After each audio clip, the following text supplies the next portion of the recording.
So this tar gets brought in because it's very, very heavy and very not good. But with money, you can make it beautiful. You can make it into a fine champagne if you want.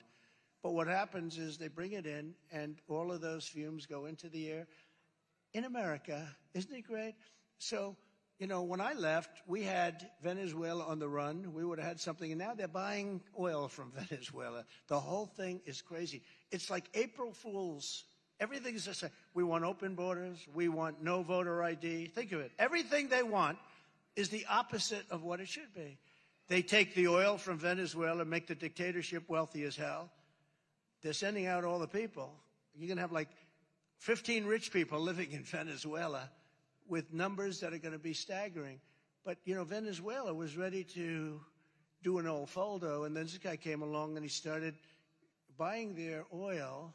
I don't even call it oil, but buying their oil in numbers that nobody's ever seen before. It's a horrible thing that's happened.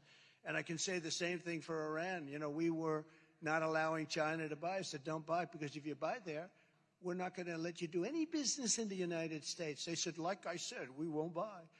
And they didn't. And we were ready to make a deal with Iran. Had the election not been turned out the way it did, to put it, I'm trying to be nice, right? Had it not turned out the way it did, like when I say that, I mean, had the election not been rigged, we would have had a deal.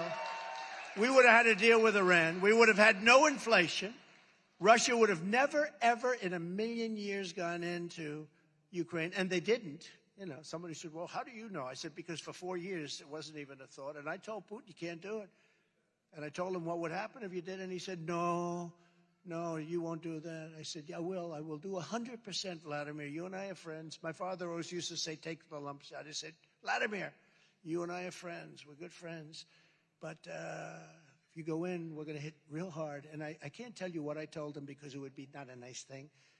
But he said, no way you would do that. There's no way. I said, way. They go, no way. And you know what? The end result, I did a poor job. He didn't believe me. But you know what? He believed me 10%, and that was enough. And he never went in. But there's another reason he wouldn't go in. You're close to $100. You're going to be over $100 a barrel very soon. You were at $100 after a short period of time with Biden. This guy was making a fortune. They were making a fortune in Russia and other countries with the oil. With me, I was at $40 a barrel, $30 a barrel. We were selling gasoline for much lower than the number I just gave you. We had times when we were actually lower. That's why I told you to go out and buy more land and bigger tractors. Remember that? I said, don't worry about it. Just go out, buy more land and bigger tractors. And a lot of you did. The ones that did came out very